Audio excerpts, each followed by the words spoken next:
ሰላም ሰላም ዩናይትዳውያን እንዴት ናችሁ? ማንቾናውያን በመላው ዓለም ያላችሁ ቤተሰቦቻችን ሁሉ አማን። ዛሬ እሁድ ነው። የፕሪሚየር ሊግ ጨዋታ የለንም። እስከ ዛሬ ሳምንት ድረስ መጠበቅ መታገስ ይኖርብናል። ግን ዛሬ በመላው አውሮፓ በአፍሪካም የሚጠበቁ ጨዋታዎች አሉ ወደ ዓለም ዋንጫ ለማለፍ። በእርግጥ ይሄ ከዩናይትድ ጋር የሚያያይዘው ነገር የለም። ግን እንደው ስለ እግር ኳስ እና ስለ መዝናናት የምናወራ ከሆነ እነዚህ ጨዋታዎች ፖርቹጋል ዛሬ ያላት የብሩኖ ፈርናንዴዝ ቲም ነው። ናይጄሪያ በአፍሪካ ምድር 10ኛው ሀገር ሆና ወደ ዓለም ዋንጫ ለማለፍ ትጫወታለች እና በእነኚህ ጨዋታዎች ቢያንስ እንደምትዝናኑ እንደምትመለከቱ ተስፋ አደርጋለሁ። ቤተሰቦች ለዛሬም የያዝኩላችሁ አዳዲስ ነገሮች አሉ። ትላንት ሰር አሌክስ ፈርጉሰን ስለ ሩበን አሞሪም ስለ ላሚንስ የተናገሩት ነገር አለ። በጣም ጆሮ ገብ የሆኑትን ብቻ ምርጫ ደርሳችኋለሁ። ሩበን አሞሪም ተገበሯቸው የተባሉ ያልሰማችኋቸውን ህጎችም እነግራችኋለሁ። ያዝናናሉ። አንዳንዶቹ ምንድናቸው የሚለውን የምናይ ነው የሚሆነው። የማርቲኔዝ ከጉዳት መመለስ በጣም አስደሳች ሆኗል። የቤንጃሚን ሼሽኮ ጉዳት እንደተጠበቀው በጣም ከባድ አይደለም ተብሏል። ጥሩ ዜና ነው። እሱን እናያለን። ከዛ ውጭ የተለመዱ የዝውውር ዜናዎች አሉ። በቅድመ ዝውውር ዜና ዩናይትዶች በተለይ ከሊል 3 ተጫዋቾችን ነው የሚፈልጉት ከቀድሞ ዮሮ ቲም ሌኒ ዮሮ ቲም ማለት ነው። እና እነዚህ ተጫዋቾች ማን ናቸው? እሱን እናያለን። በዩናይትድ የሚፈለግ አንድ ተጫዋች ወደ ጀርመን የጦር መሳሪያ ተገኝቶበታል ቤቱ ሲፈተሽ ተብሎ ይህም ተጫዋች ምርመራ ላይ ነው። እሱን እንዲሁም ዛሬ የምናየው የባሌባን ጉዳይ ነው። የሚያስገርም አስተያየት ሰጠ። የቀድሞው የዩናይትድ ተጫዋች የሆነው ፓትሪስ ኤቭራ ምን ተናገረ ስለ ባሌባ የሚለውን የምናይ ይሆናል። ዛሬ ከያዝኩላችሁ መረጃዎች ዋነኞቹ እነዚህ ናቸው። ሌሎች ነገሮችም አሉ። አብራችሁኝ እስከ መጨረሻው ሁሉ ቤተሰቦች ቪዲዮ ላይክ ማድረግ አትርሱ። መልካም ቆይታ። በመላው አውሮፓና እንደዚሁም በአፍሪካ የሚደረጉ የዓለም ዋንጫ ጨዋታዎች እንደቀጠሉ ናቸው። የዓለም ዋንጫ ተሳታፊ የሆኑ ሀገራትን የምንለይበት ዛሬ የመጨረሻ ቀን ይመስላል። ለአንዳንድ ሀገራት በተለይ የአፍሪካ 10ኛ ተሳታፊ ሀገር ይለይበታል። ናይጄሪያ እና ዲሞክራቲክ ሪፐብሊክ ኦፍ ኮንጎ የሚያደርጉት ጨዋታ ተጠባቂ ነው። ይህን ጨዋታ የሚያሸንፈው ቲም 10ኛ ሀገር ሆኖ አፍሪካን በመወከል የዓለም ዋንጫ ላይ ተሳታፊ መሆኑን ያረጋግጣል። በጣም በጉጉት የሚጠበቅ ጨዋታ ነው። እንግዲህ ዛሬ ካሉ መርሃ ግብሮች እንደው እንጠቁማችሁ በሚል ነው ቤተሰቦቻችን። ምሽት 4 ሰዓት የሚደረግ ጨዋታ ነው። ስለዚህ ይህን ጨዋታ መከታተል ትችላላችሁ። እንደው ወደ ዩናይትድ መረጃዎች ከማለፋችን በፊት ከዩናይትድ ጋር የተያዘ ባይሆንም ግን እንደዚሁ ያው በእግር ኳስ ወዳድ ስለሆናችሁና መመልከትም እንዲሁ የምትፈልጉ ስላላችሁ እንጠቁማችሁ በሚል ነው። ከዩናይትድ ጋር የተያዙትንም በዛው እናነሳለን። ያው አፍሪካ ጋር በተያዘ እንደ ብሪያን ምቡሞ ነበሩ ወደ ዓለም ዋንጫ የማምራት እድል ያላቸው ግን ያልተሳካም። ካሜሮን፣ ኮትዲቫር እና አማድ አማካኝነት ቀደም ብለው እንዲሁ ማለፋቸውን አረጋግጠዋል። ስለዚህ ይህ እንግዲህ ለእናንተ በጣም አንገብጋቢ የሆነ መረጃ ወይም ዜና ላይሆን ይችላል። ቤተሰቦቻችን ከትዝብት ግን እንደ አንድ እግር ኳስ ተመልካች እንደ አንዳንድ የምንታዘባቸው ነገሮች አሉ። በጣም ያስገርመኝ አሁን ለምሳሌ ትላንቱ የስዊድን ብሔራዊ ቡድን ከዓለም ዋንጫው እንደዚሁ ውጭ መሆኗ በጣም የሚያስገርም ነው። ቤተሰቦቻችን ፊት መስመር ላይ እስቲ አስቡት። አሰልጣኝ በቅርቡ ነው የቀየሩት እና አሰልጣኝ ከቀየሩ በኋላ በሰፊ ውጤት ከመሸነፍ ስዊድኖች አልዳሩም ማለት ነው። አንዳንድ ጊዜ አሰልጣኝ ብትቀይርም ወደ ዓለም ዋንጫ ሊወስደኝ ይችላል ብለህ በተስፋ ያ አሰልጣኝ ምንም ላያመጣ ይችላል። ኦፍኮርስ በአንድ ጨዋታ አንድ አሰልጣኝ ውጤት ሊያመጣ ወይ ወደ ዓለም ዋንጫ ቡድን ሊያሳልፍ አይችልም።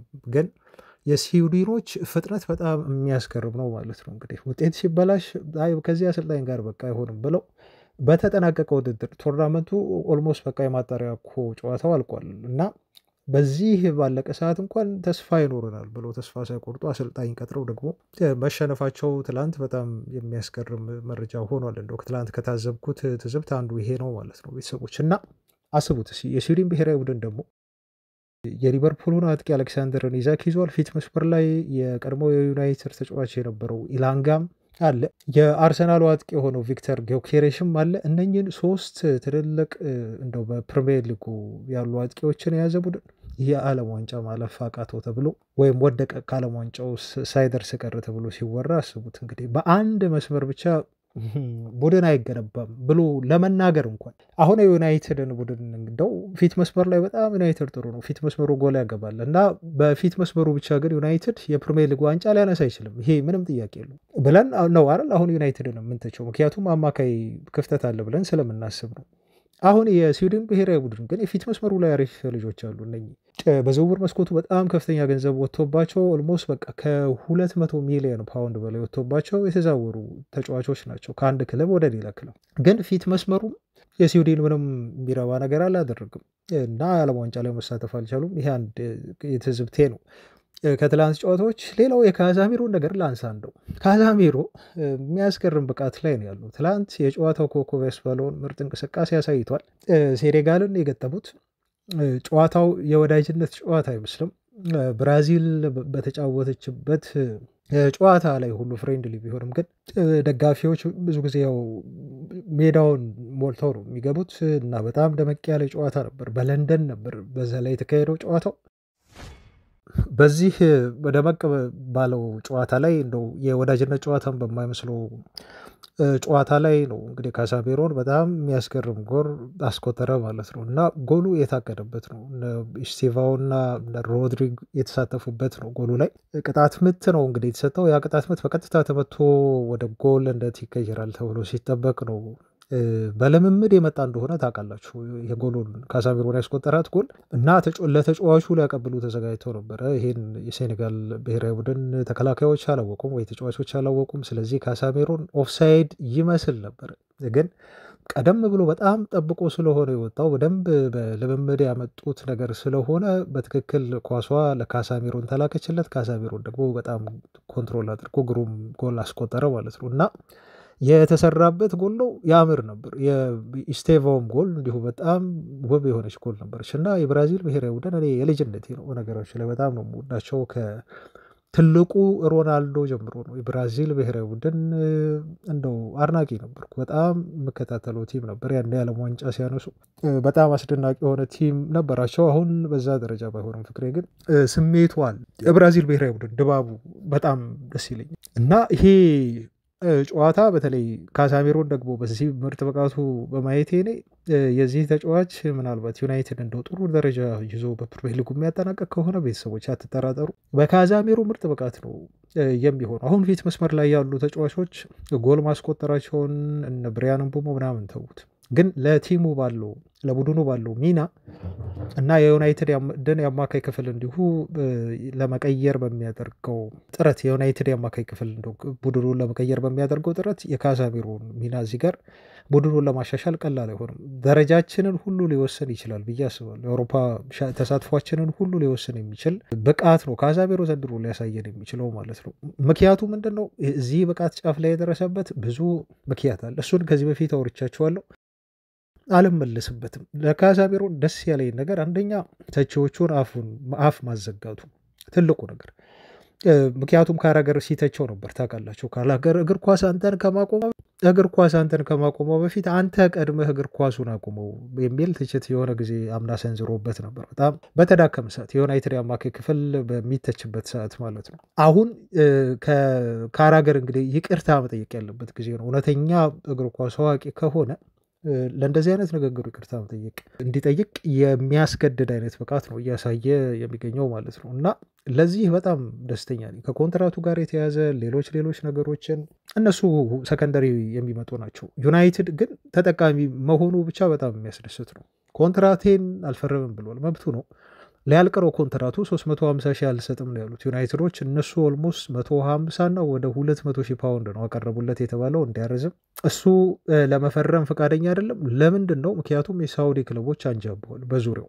እነኚህ የሳውዲ ክለቦች ደግሞ ጥሩ ገንዘብ ይሰጡታል ለካዛሚሮ። ስለዚህ ልጁ ጥቅሙን ማስከበሩ የእግር ኳስ ማብቂያው ጊዜ ነው አሁን የሚገኘው እና ለሱ ለቤተሰቡም ጥሩ የሆነ ኮንትራት ልጁ መፈለጉ አይቀርም። ሳውዲዎች ደግሞ ታውቃላችሁ ጥሩ ስለሚከፍሉ የእነሱንም ጥያቄ የሚያይ ይመስለኛል። ሌሎችም ጥያቄዎች ሊቀርቡለት ይችላሉ ማለት ነው እና የትላንት የካዛሚሮ ጎል ተከትሎ ማለት ነው ቤተሰቦች ኩኛ እንኳን 65 ደቂቃ ነው መጫወት የቻለው። 4 ሹት አድርጓል፣ 2 እንዲሁ አንግል ገጭቶበታል ማለት ነው፣ 2 ድሪብል አድርጓል።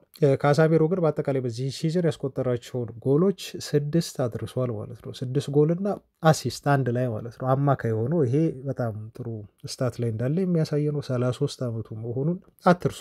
ለዩናይትድ ከፈረመ በኋላ በ2022 ኦገስት ላይ ነው አይደል ወደ ዩናይትድ ከማድሪድ የመጣው። 22 ጎል አስቆጥሮ 15 አሲስቶችን አድርጓል። በድምሩ 37 ጎልና አሲስት ያለው የአማካይ ስፍራ ተጫዋች ነው ማለት ነው እና ለካሳሚሮ እዚህ ጋር ትልቅ ጭብጨባ ያስፈልጋል። ካዛሚሮ ምርጥ ብቃት፣ ይህን ብቃትን ይዘ ወደኛ ነ ብዙ ጊዜ የኢንተርናሽናል ጨዋታዎችን ስትታዘቡ ታውቃላችሁ፣ ጉዳት በጣም አስቸጋሪ ነው። የሚጸልየው ለዩናይትድ በተለይ ወሳኝ የሆኑ ተጫዋቾቻችን እንዳይጎዱብን ብቻ ነው። ቤተሰቦች ለምሳሌ አሁን የጋና ብሔራዊ ቡድን የወዳጅነት ጨዋታ አድርጎ ከጃፓን ጋር ተመልክታችኋል አይደል? ምን ያህል በጣም አሰቃቂ የሆነ ጉዳት እንደደረሰበት በጣም ለማየት እንኳን ያሳቅቃል። ቤተሰቦች በተራ የወዳጅነት ጨዋታ ማለት ነው። እንግዲህ የጨዋታ ቀላል የለውም ኦፍኮርስ፣ ግን ክለቦች አያችሁ ምንጊዜም ሪስክ ላይ ናቸው።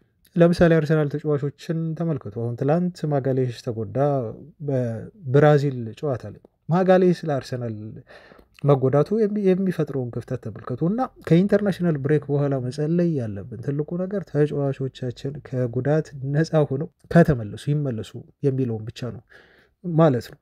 እዚህ ጋር ቤተሰቦች እንደው ስለ ጉዳት ካነሳር በዛው ዜናዊ ስላሉ አያይዤ ልንገራችሁ። ከዩናይትድ ተጫዋቾች ጋር በተያያዘ ሊክሳንድሮ ማርቲኔዝ አሁን ለዩናይትድ ቀጣይ ከኢንተርናሽናል መልስ በሚደረጉ ጨዋታዎች ላይ ዝግጁ ነው ተብሎ ተገልጿል። በፋብሪሶ ሮማኖ ነው ይሄ የተገለጸው። ይህ አርጀንቲናዊ የተከላካይ መስመር ተጫዋች ባለፉት ጥቂት ቀናት ሙሉ ልምምድ መጀመሩ ይታወሳል። ከአርጀንቲና ብሔራዊ ቡድን ጋርም ተቀላቅሎ በጣም ጠንከር ያሉ ልምምዶችን ሲሰራ ቆይቷል። እንደ መደበኛ እንደ 100% ፊት እንደሆነ ተጫዋች ልምምድ ሰርቷል።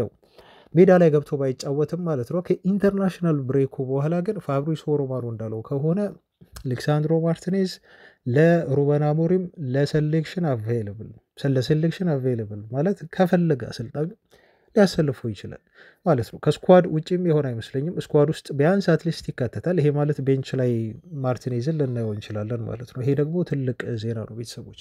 የቤንጃሚን ሼሽኮን ጉዳት ሁኔታ ስናይ ደግሞ በሼሽኮ የዩናይትድ የሕክምና ቡድን አባላት ለጥንቃቄ ብለው ነው በቶተንሃሙ ጨዋታ እንዲወጣ ያደረጉት እንጂ ጉዳቱ ከበድ ያለ ጉዳት አይደለም። እንደታሰበውም ለረዥም ጊዜ ከሜዳ ሼሽኮ አይርቅም ብለው ተናግረዋል ማለት ነው እና ይሄ በጣም ጥሩ ዜናም ይመስለኛል ቤተሰቦች። ምናልባት ተጫዋቹ በቀጣዮቹ ጨዋታዎች ላይ ለዩናይትድ ላይሰለፍ ይችላል፣ ግን ተፈርቶ ነበር።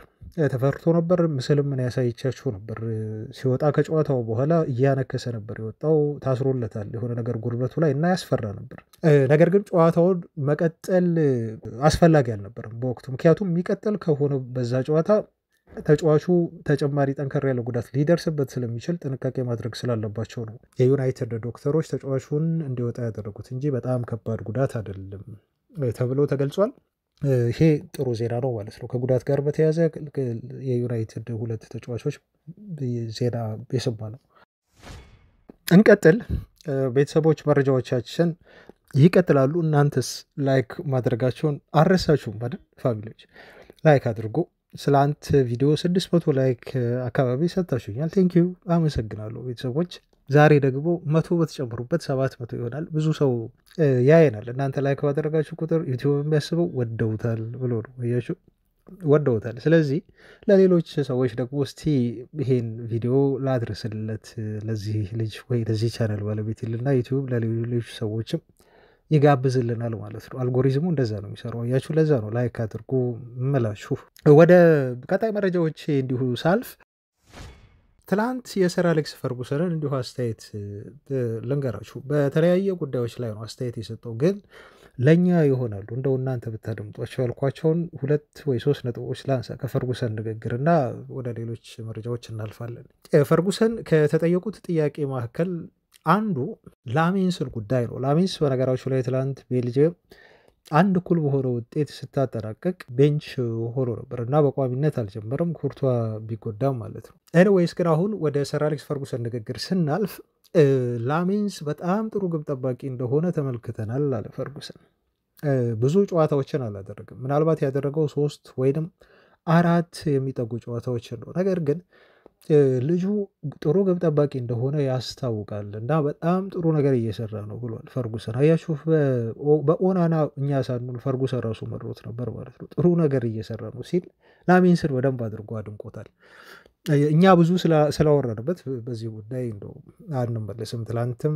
ስለዚህ ጉዳይ የዩናይትድ ተጫዋቾችን በአጠቃላይ ስንገመግም የእስካሁን የሲዝኑ ቆይታቸውን እንዲሁ ስንገመግም ነጥብ ሰጥተናል እና ትልቅ ነጥብ ካገኙ ተጫዋቾች መካከል ላሚንስ ነው። 7/10 ነው እኔ የሰጠሁት በግሌ 8 የሰጠናቸውም አሉ። የእናንተንም አስተያየት ሳይ ነበር በነገራችሁ ላይ አብዛኞቻችሁን ኦልሞስት የሁላችሁንም ማለት ይቻላል አስተያየት እንዲሁ ተመልክቻለሁ እና ተመሳሳይ ነው ትዝብታችን። ሰር አሌክስ ፈርጉሰንን ሁለተኛ አንዱ አስተያየት ደግሞ ሳይ ስለ ሩበን አሞሪም ወሳኝና የሚጠበቅ የሆነ ጥያቄ ነው። የፈርጉሰን ምላሽም እንደዚሁ በጣም ብስለት የተሞላበት ነው። ለምን እንደዚህ እንዳልኩ ልንገራችሁ። ስለ ሩበን አሞሪም ሲጠየቅ ፈርጉሰን ምልክቶች አሉ ነው ያሉ። ለበበሉ ምልክቶች አሉ።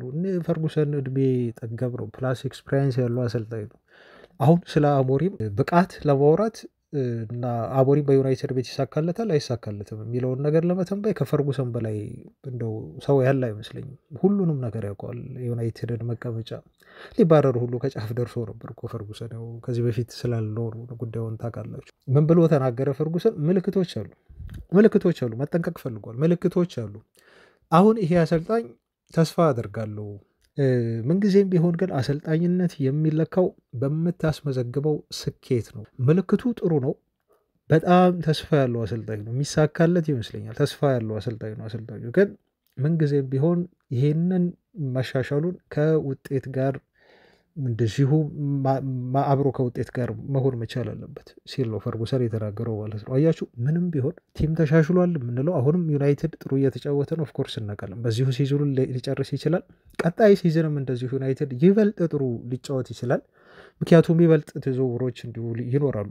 ቡድኑ ይበልጥ እየተሻሻለ ይሄዳል። ግን ይሄ ነገር በምን መታጀብ አለበት? ውጤት ማለት ደግሞ ዞሮ ዞሮ ዋንጫ ነው። አላቅም እንግዲህ ፈርጉሰን ውጤት ወይ ሰክሰስ ሲል ትልቁ ሰክሰስ ለዩናይትድ የሚሆነው የአውሮፓ ሻምፒዮንስ ሊግ ነው። ከዛ ባለፈ ደግሞ ምናልባት አንዳንዶች የፕሪሚየር ሊጉን ሁሉ ሊመርጡ ይችላሉ። የፕሪሚየር ሊግ ነው እና የአሰልጣኙ ብቃት የሚለካው አሰልጣኙ ጥሩ ነው፣ ለዩናይትድ ትክክለኛው አሰልጣኝ ነው ብለን 100% እንድንቀበለው የሚያደርገን ስኬት ሲያመጣ ነው ብሏል ፈርጉሰን። እና ይህን ስኬት ደግሞ ተስፋ አደርጋለሁ ያመጣል ብሎናል። እና በዚህ መልኩ ነው የገመገበው። የፈርጉሰን እይታና አስተያየት ለእኔ በጣም ብስለት የተሞላበትና ጥሩ አስተያየትና ምላሽ ይመስለኛል። የሩበን አሞሪምን ትላንት የሰማሁት አንድ ነገር ልንገራችሁ። ከዚሁ ሳንወጣ እንደው አያይዘን ወደ ቀጣይ የቅድመ ዝውውርና አንዳንድ መረጃዎች ከማለፌ በፊት አዳዲስ ሕግጋት አውጥተዋል ሩበን አሞሪም ተብሎ ከዚህ በፊት አውርተንባቸዋል በአንዳንድ ጉዳዮች ላይ። ይሄ ትንሽ ለየት ያለ የመሰለኝ ነገር ምንድን ነው? ለምሳሌ አሁን ከተጫዋቾች ልምምድ ቦታ ላይ በጣም ጠንክረው መስራት አለባቸው። ልምምድ ቦታ ላይ ከዛ ውጪ የማሰለፍ እድል ወይ የመጫወት እድል ለማግኘት በግል ከሩበን አሞሪም ጋር መነጋገር እንደዚህ አይነት ነገር አይጠበቅባቸውም። ቦታም የላቸው። ቢሮ ጠርቶ ተጫዋቾችን ማናገር በሌላ ጉዳይ ካልሆነ በስተቀር አሰልጣኝ እንዲያሰልፍ ለማግባባት የሚደረግ የግል ተግል ወሬ የለም። አሞሪም ይሄ ዝግ ነው። የፈለገ ምክንያት ቢኖር ዓለም ዋንጫ ብላብላ ምናምን ነገር አይሰማም። አንዱ ይሄ ነው። ጠንክሮ ልምምድ ላይ መስራት አለበት። ልምምድ ላይ አሰልጣኙን ካሳመነ ብቻ ይሰለፋል የሚለው ህግ ነው። ሁሉም ተጫዋቾች ይሄ የሚያውቁት ህግ ነው። ፊትነሱን መጠበቅ አለበት ተጫዋቹ። ፊትነሱን ሁሉንም ነገር ሜዳም ላይ ከሜዳም ውጭ ፊትነስ ሲወራ ከሜዳም ውጭ የምታደርገው ነገር እዚህ ጋር ይጠቃለላል። ሌላው ኢንተርቴን ማድረግ እና ደጋፊዎችን ማዝናናት ደግሞ ከተጫዋቾች ይጠበቃል። አላቅም ይሄ በምን እንደሚተረጎም እና ህጉ እንዴት ገቢራዊ እንደሚሆን እኔ የማውቀው ነገር የለም። ምክንያቱም እንዴት ነው አሞሪም ያስገድዳሉ። ተጫዋቾች ግዴታ ደጋፊዎችን እንዲያዝናኑ ማለት በዚህ ጋር በኮቴሽን አድርጉት። እንደው ኮሜዲ አይደሉም አይደል? መድረክ ላይ ወጥተው መቼስ ለዩናይትድ ተጫዋቾች ሊደንሱ አይችሉም። ሜቢ አላቅም፣ ምናልባት ጎል ካስቆጠሩ በኋላ በሚያደርጉት የደስታ አገላለጽ ሊሆን ይችላል። ልክ እንደ ብራያን ምቡሞ እንደሚያደርጉት እንደዛም ሊሆን ይችላል። ወይ ደግሞ ፊርማ በሚፈርሙ ሰዓት፣ ወይ ደግሞ ከጨዋታ በፊት በሚያሟሙቁ ሰዓት፣ ብቻ ኤኒዌይስ ከደጋፊዎቹ ጋር ጥሩ የሆነ ኮሚኒኬሽን እንዲኖር ይፈልጋል አሞሪም እና ይሄን እንደዛ ብለን ብንይዘው ይሻላል። ሌላው ስቴዲየም ውስጥ ጨዋታ ከመደረጉ ከ1 ሰዓት ከ30 ደቂቃ በፊት መገኘት ነው። ከ1 ሰዓት ከ30 ደቂቃ በፊት ማለት ነው። እና ይሄ እንግዲህ አዲስ ህግ ይመስላል። ምክንያቱም ከዚህ በፊት የሚደረገው ከዚህ ለየት ባለ መልኩ ነው። ሰር አሌክስ ፈርጉሰን በነበሩበት ዘመን አብዛኞቹ ቲሞች እንግዲህ ወደ ስቴዲየም የሚደርሱት ቡድኖች የሚደርሱት ዩናይትድንም ጨምሮ 4 ሰዓት ቀድመው ነው የሚደርሱት ከጨዋታው በፊት ማለት ነው። 4 ሰዓት ቀድመው ይደርሳሉ። አሞሪም ግን በዚህ ኮንፈርት አልሰጠውም። ስለዚህ እሱ ያደረገው እንደውም ከግማሽ በታች ነው የቀነሰው፣ ሚን በላይ ነው የቀነሰው ከግማሽ በላይ እና ከ1 ሰዓት ከ30 በፊት ስቴዲየም መገኘት አለባቸው ብሏል ሩበን አሞሪም ተጫዋቾቹ እና ይሄን ህግ አጽድቆታል ማለት ከ4 ሰዓት በፊት እና አስቡት ከ1 ሰዓት ከ30 በፊት ማለት በጣም ቢግ ዲፍረንስ ነው ያለው። አይ ዶንት ኖ አላውቅም አሞሪም ይሄን ለምን እንዳደረገ ግን ምክንያት ይኖረዋል፣ በጣም አሳማኝ ምክንያት ይኖረዋል ብዬ አስባለሁ። እና ሩበን አሞሪም በዚህ መልኩ ይሄንን ህግ ቀይሮታል። በዩናይትድ ቤት በሰር አሌክስ ፈርጉሰን ዘመን የነበረ ህግ ነው፣ ይሄን አሻሽሎታል ማለት ነው። ሌላው ትልቁ ግን እንደ መዝናኛም ነው፣ ተጫዋቾችን እርስ በርስ የሚያዝናና ነው። ተሸናፊው ቡድን ልምምድ ሲሰሩ እርስ በርስ ይጫወታሉ ጌም አይደል። ፎቶ ከመነሳት ይልቅ ብዙ ጊዜ ተለምዷል ይሄ ዩናይትድ ዊኒንግ ሳይድ ተብሎ ፎቶዎች ይፖስታሉ እና ተሸናፊ ፖስታል በዛ መልኩ አሚን አሸናፊው ፖስታል በዛ መልኩ ዊኒንግ ሳይድ ብሎ፣ ተሸናፊው ሳይድ ግን የልምምድ ማቴሪያሎችን ፓክ ያደርጋል።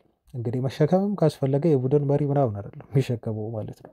ልምምዶች የሚሰሩባቸውን ኮኖች ይኖራሉ፣ የተለያዩ ችካሎች ይኖራሉ፣ በተጫዋቾች ምስል የሚሰሩ ቅርጾች ይኖራሉ። ብቻ ታውቃላቸው ልምምድ ላይ ሲሰሩ ብዙ አይነት ማቴሪያሎች አሉ፣ ልምምድ መስሪያ ማቴሪያሎች። እነኛን ማቴሪያሎች የሚሰበስቡትና ወደ ስቶር የሚያስገቡት የተሸነፉት የዩናይትድ ተጫዋቾች ናቸው ልምምድ ላይ ተባለ እና ይሄ አዝናኝ ነገር፣ ጥሩ ነገር፣ አዝናኝ ፈን ነው። ላለመሸነፍ ሲሉ እንግዲህ ያን ተሸክሞ ላለመግባት ሲሉ ተጫዋቾች በጣም ጥሩ ይጫወታሉ፣ ለማሸነፍ ይጫወታሉ። ይሄ ደግሞ ዞሮ ዞሮ የቲሙን ስፕሪት እና የልምምዱንም ፕሮግራም እንዳይሰለችና አጓጊ ያደርገዋል።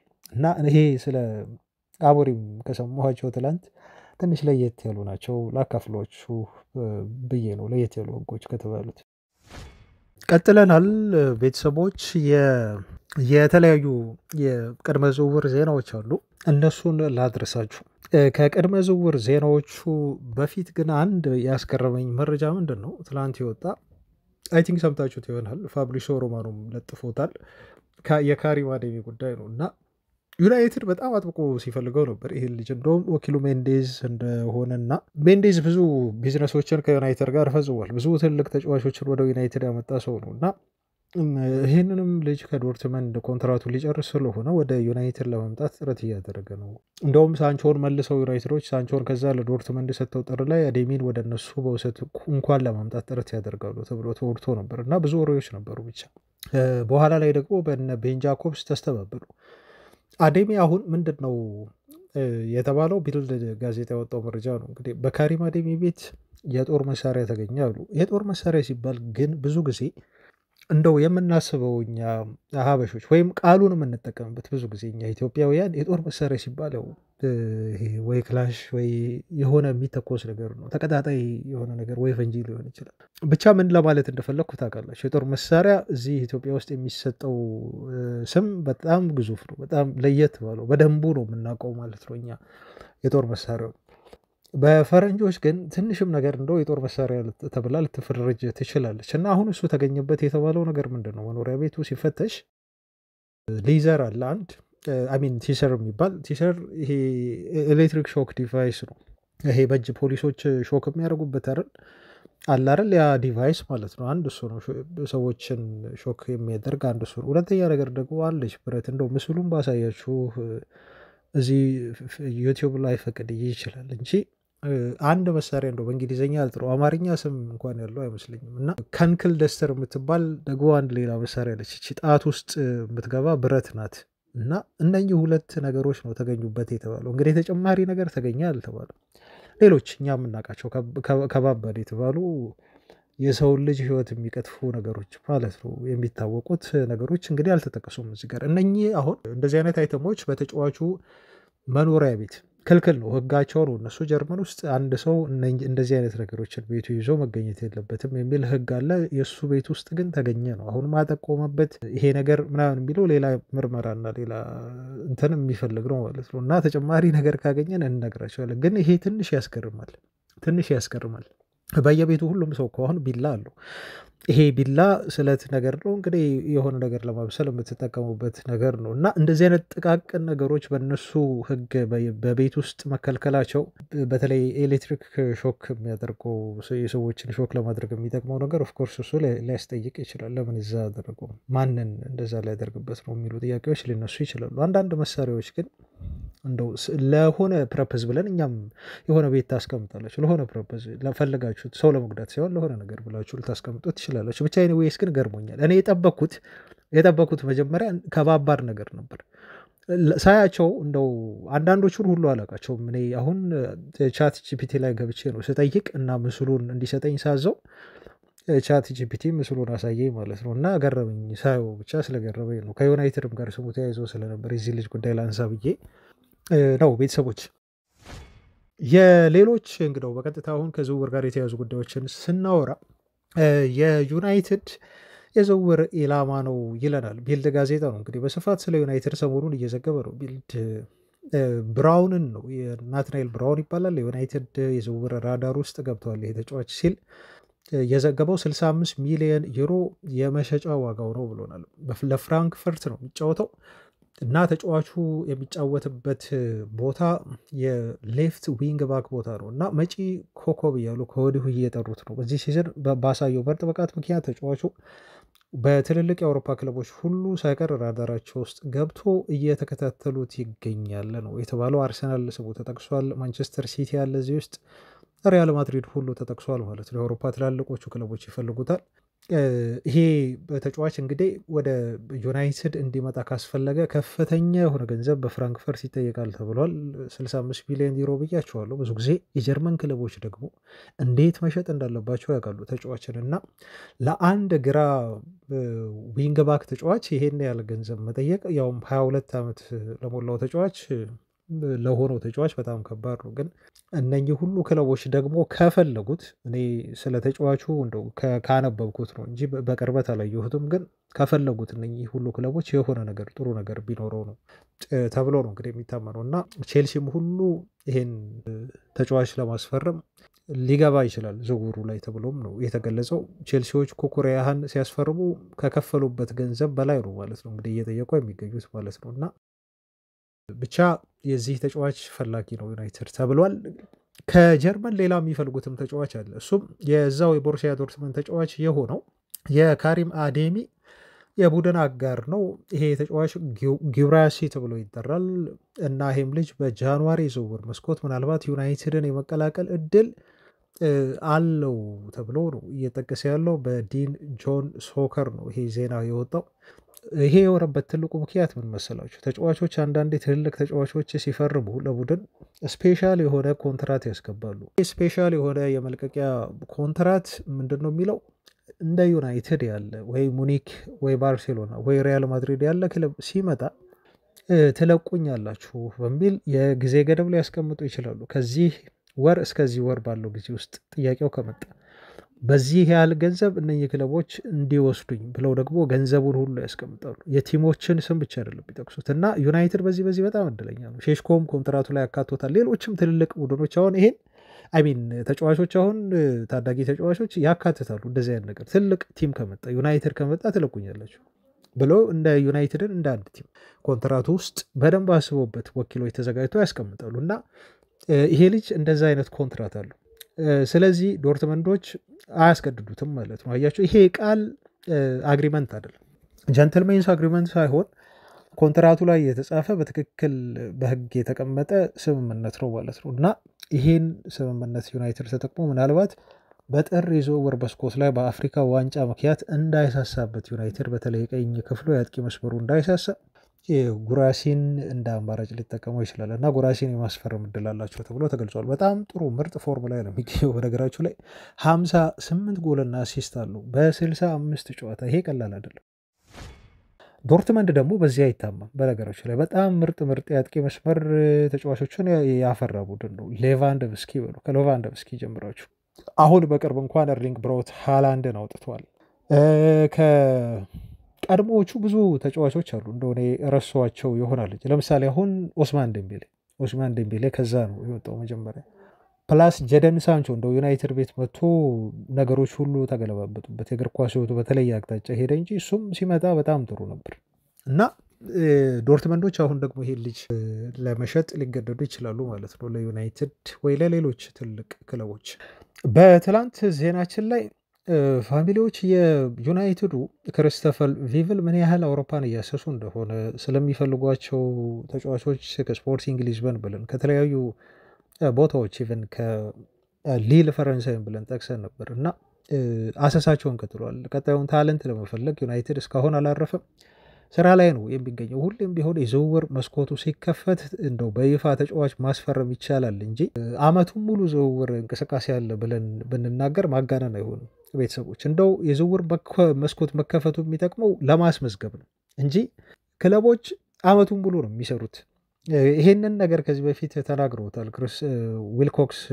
በየሳምንቱ እኮ ነው ስለ ዝውውር የምናወራው የምንገመግመው ተጫዋቾችን ብለው ማለት ነው።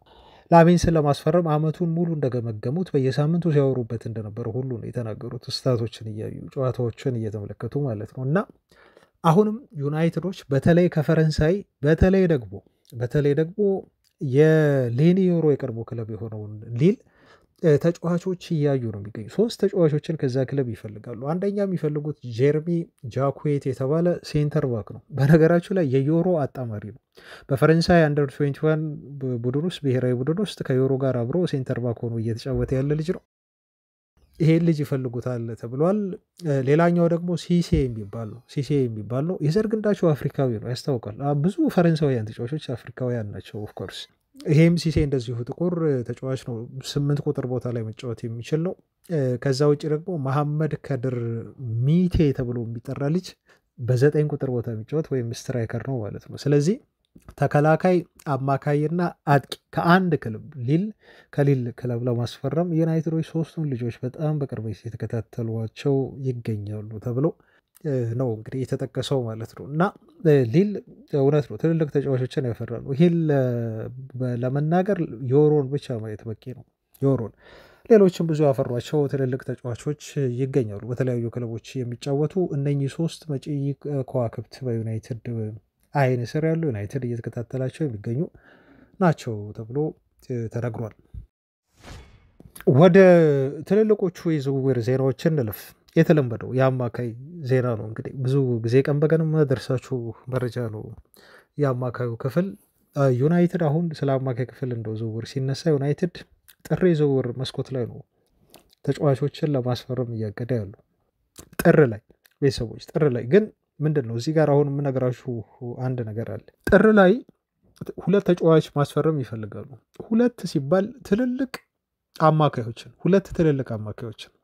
ግን እንደምታውቁት ያው ብዙ ጊዜ በጥር የዝውውር መስኮት ኦፍኮርስ ዝውውር አይፈጸምም ማለት አይደለም። ማለት ይከብዳል፣ በጣም ሊከብድ ይችላል ወይ አስቸጋሪ ኮምፕሌክስ ሊሆን ይችላል እንጂ ዝውውር መፈጸም ትችላላችሁ። ይሄ የታወቀ ነገር ነው። እና ክለቦች እንደው ዩናይትድን ቢያስቸግሩም ግን የዩናይትድ እቅድ 2 ትልልቅ አማካዮችን በክረምት ማምጣት አይደለም፣ በጥር ነው ክለቡ አቅዶ እየተንቀሳቀሰ የሚገኘው ማለት ነው። እና መረጃዎቹ ከአንዱ ወደ ሌላው ይለያያሉ።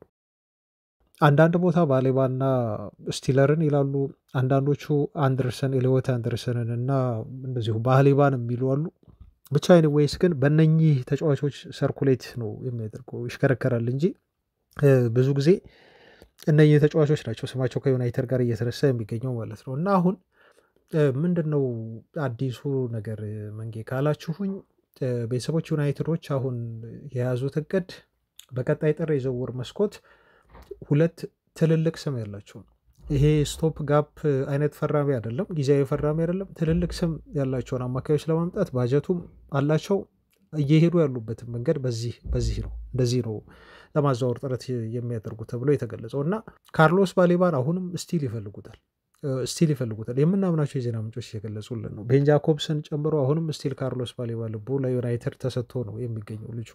ኢሊየት አንደርሰን ደግሞ ቀዳሚ ሆኗል። ይሄን ባለፉት 2 ቀን ነግሬያችኋለሁ። ኢሊየት አንደርሰን አሁን ዩናይትድ 2 አማካይ ነው የሚፈልገው የሚለውን አስምሩበት። 2 አማካይ ዩናይትድ ይፈልጋል። ስለዚህ አንዴ ባሌባ አንዴ ደግሞ ኢሊየት አንደርሰን መንጌ ለምን ትላለህ እንደማትሉኝ ተስፋ አደርጋለሁ። ምክንያቱም ዩናይትድ 2 አማካይ ለማምጣት ገበያ ላይ ስለወጣ ቀዳሚ የሆኑ ሁለት የዝውውር ኢላማዎች ብላችሁ መውሰድ ትችላላችሁ። እዚህ ላይ ስቲለርን ልትጨምሩም ትችላላችሁ እንደ አንዳንድ ሪፖርቶች ዘገባ ከሆነ እና ለዛ ነው ይሄ ቀዳሚ ነው ይሄ ደግሞ ቀዳሚ አይደለም እየተባለ እንደዚሁ እየተቀመጠ የሚወራ ነገር አይደለም። ሁለት ስለሚፈልግ የትኞቹም ሁለት አማካዮች ወደ ዩናይትድ የሚመጡበት እድል አለ። አሁን ስማቸውን የጠቀስኩት የኢሌት አንደርሰን የዝውውር ዋጋ ቤን ጃኮብስ እንደገለጸው አሁንም እንግዲህ ሚረር ጋዜጣ ትላንት በስፋት እንዳወጣው ከ100 ሚሊዮን ፓውንድ በታች ነው ዋጋው። ስለዚህ የቤን ጃኮብስ መረጃ ልክ ነው ማለት ነው።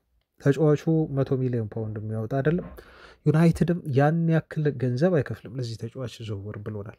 አሁን ምንድነው አዲሱ ነገር? ካርሎስ ባሌባ ታውቃላችሁ፣ ነገራችኋለሁ ስለዚህ ተጫዋች ጉዳይ። ምክንያቱም ይሄ ልጅ አቋሙ ወርዷል። ብዙ ተጫዋቾችም እንደው ዩናይትድ እያየ ስለሆነ ከሌሎች ተጫዋቾች መሻሻል አንጻር የካርሎስ ባሌባ ብቃት ደግሞ መውረድ ለአንዳንድ ደጋፊዎች ስጋትን ፈጥሯል። ግን ለአንዳንድ ደግሞ እንደው አምና በደንብ አድርገው እኔም ክሊፑን ጋብዣቸው ነበር። በብራይተን ያደረገው እንቅስቃሴ አምና የተለየ ባሌባ ነበር አምናው። በዚህ ያህል ደረጃ ግን ይወርዳል ብዬ አልጠበኩም እውነት ለመናገር ቤተሰቦች። እና አሁን እንድጠራጠር አድርጎኛል። ያደረገኝ ደግሞ ራሱ ካርሎስ ባሌባ እንድጠራጠር ያደረገኝ። ምክንያቱም ይህንን ብቃቱን አሁን ወደ ዩናይትድ ይዞትስ ቢመጣ ድጋሚ ይህን መጥፎ የሆነ ብቃቱን ዩናይትድ ቤት ልጁ እንደሚያሻሽል ያለው ሜንታሊቲ ጥንካሬው እንደው ምን ይመስላል የሚለውን እንድጠራጠሩ አደረገኝ ማለት ነው። ምክንያቱም ዩናይትድ ቤት እንደመጣ ቶሎ ላይሳካለት ይችላል፣ ላይረጋጋ ይችላል። አሁን በዚህ ሜንታሊቲ እንደዚህ ወደ ዩናይትድ ካልሄድኩ ብሎ ዝውውሩን ስላልፈቀዱለት ልጁ በዚህ ደረጃ አቋሙ ከወረደ ሌሎች ዩናይትድ ቤት ሲመጣ እኔ ያለኝ ጥያቄ ነው የሚገጥሙትን ፈተናዎችና ቻሌንጆች እንዴት አድርጎ ልጁ ሳይኮሎጂካሊ ሊቋቋማቸው ይችላል የሚለው ነው ትልቁ የኔ ጥያቄ ማለት ነው። እና ይሄን ነገር እኔ በልጁ ችሎታ አልጠረጥርም። አንድ የማምንበት ነገር አለ። ምን ጊዜም ቢሆን እግር ኳስ ኢንቫይሮንመንት ነው። ምን ለማለት ፈልጌ ነው? አንድ ልጅ በጣም ተሰጥኦ ያለው ልጅ አንድ ቲም ሳይሳካለት ቀርቶ ሌላ ቦታ ሄዶ የሚያበብበት እና በጣም ጥሩ የሚንቀሳቀስበት ምክንያት ምንም ኢንቫይሮንመንቱ ነው። የእግር ኳስ ችሎታው የተቀየረ ነገር የለም። በዙሪያው ያሉ ሰዎች ተጫዋቾች ሊሆኑ ይችላሉ፣ እሱ ከተማውን በመውደዱ ሊሆን ይችላል። ብቻ ምክንያት አለው ማለት ነው። ተመችቶታል ያ ኢንቫይሮንመንት። ብዙ ነገር ምክንያት መጥቀስ ይችላሉ። አሁንም ካርሎስ ባሌባ ወደ ዩናይትድ ቢመጣ እንደው የብራይተኑን ብቃቱን ሊደግም ይችላል ብዬ የማምንበትና ተስፋ የማደርግበት ነገር አንድ ይሄ ነው።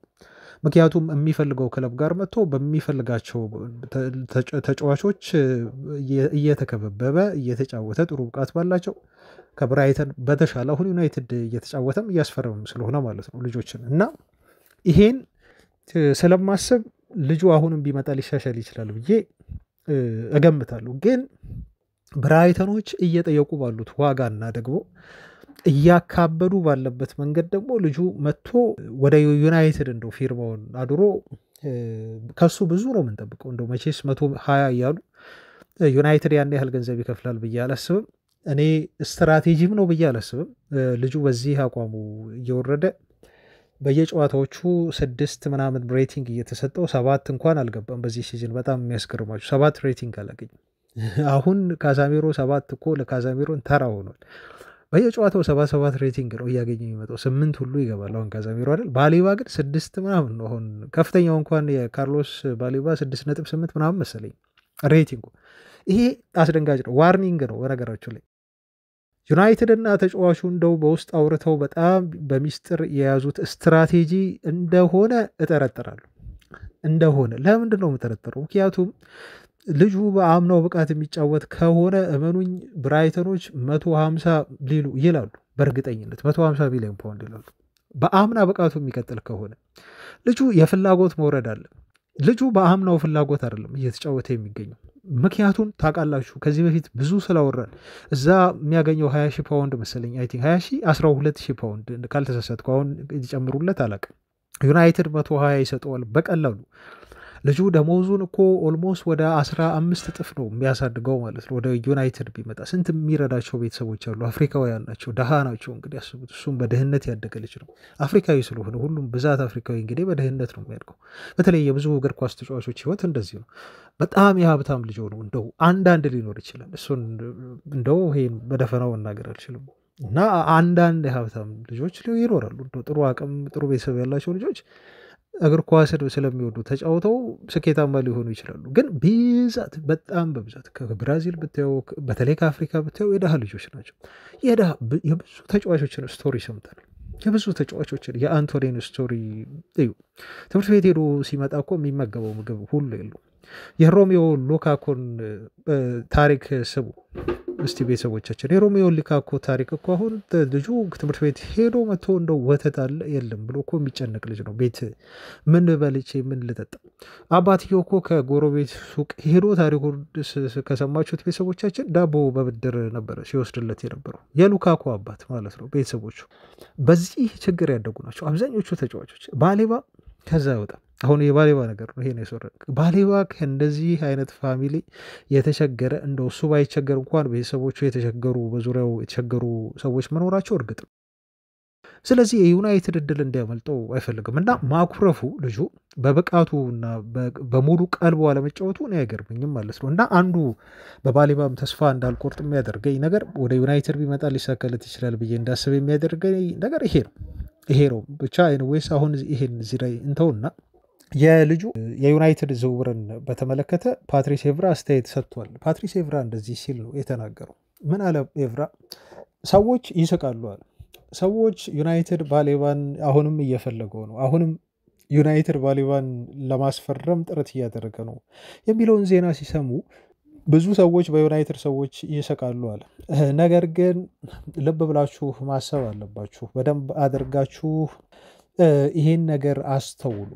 ዩናይትድ ልጁ የሆነ ነገር ባይኖረው በፍጹም ይሄን ልጅ አይከተለውም እና ዩናይትድ ልጁን የሚከተለው ስቲል አሁን ዘንድሮ እንኳን ብቃቱ እየወረደ ልጁን ለማስፈረም ዩናይትድ ጥረት የሚያደርገው በሆነ ነገሩ ስላመነ ነው። የዩናይትድ ዲፓርትመንቶች ስቲል እንኳን ልጁ ቢመጣ እኛ ጋር ይሻሻላል እና ይሄ ነገር ከልጁ አልጎደለም፣ እኛ ብናመጣው ልጁን እናስተካክለዋለን ብለው ስለሚያስቡና እምነት ስላላቸው ነው ይሄን እያደረጉ የሚገኙት። ይሄ ባይሆን ኖሮ ዩናይትዶች ስቲል ቼስ አያደርጉትም ነበር ነው የሚለው። ባለፈው ሲዝን ከእሱ ጋር መግጠም ናይትሜር ነበር። እሱ እንደው ቤንች ማታደርገው ተጫዋች ነበር፣ በጣም ምርጥ ብቃት ላይ ነበር አለ ኤቭራ ሲያወራ።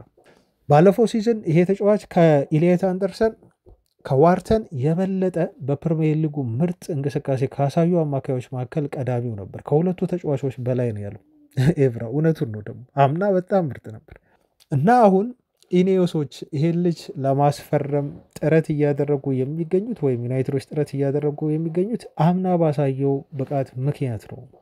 ፖቴንሻሉ ስላለው ዩናይትድ ቤት ቢመጣ የሚፈጥረው ነገር ስላለ ነው እንደዚህ እያደረጉ የሚገኙት እንጂ ይሄ ችሎታው አሁንም አብሮት ስለሆነ ተጫዋቹ ብቃቱ የወረደው መጥፎ እየተንቀሳቀሰ የሚገኘው ከአይምሮ ጋር የተያዘ ነገር ስለሆነ ዩናይትዶች ይህን ልጅ እንደው መከታተላቸው አግባብ ነው እና የአምናው ብቃት እያሳየው ባሌባ የአምናውን ብቃት ይዞ ወደ ዩናይትድ የሚመጣና በዩናይትድ ቡድን ደግሞ የአምናውን ብቃቱን የሚያሳየው የሚደግመው ከሆነ የዘንድሮን አይደለም ኤቭራ እያለ ያለው ይህን የሚደግም ከሆነ እመኑኝ ዩናይትድ እና ሌሎች የፕሪሚየር ሊግ ቡድኖች በተለይ ትረብል ውስጥ ይገባሉ ብሏል። ዩናይትድን መግጠም አይፈልጉም እና በጣም ነው የሚወደው። በነገራቸው ላይ በተደጋጋሚ ኤቭራ ስለ ባሌባ አስተያየት ይሰጣል እና ይሄ ትንሽ ካስገረመኝ አስተያየቶቹ መካከል ነው እና እኔ ኤቭራ ለምን እንደሚመቸኝ ታውቃላችሁ? አይተችም፣ በፍጹም አይተችም። ኤቭራ ብልጥ ልጅ ነው። አስተያየቱ ሁሉ ላይ በጣም ነው የሚያስገርመኝ።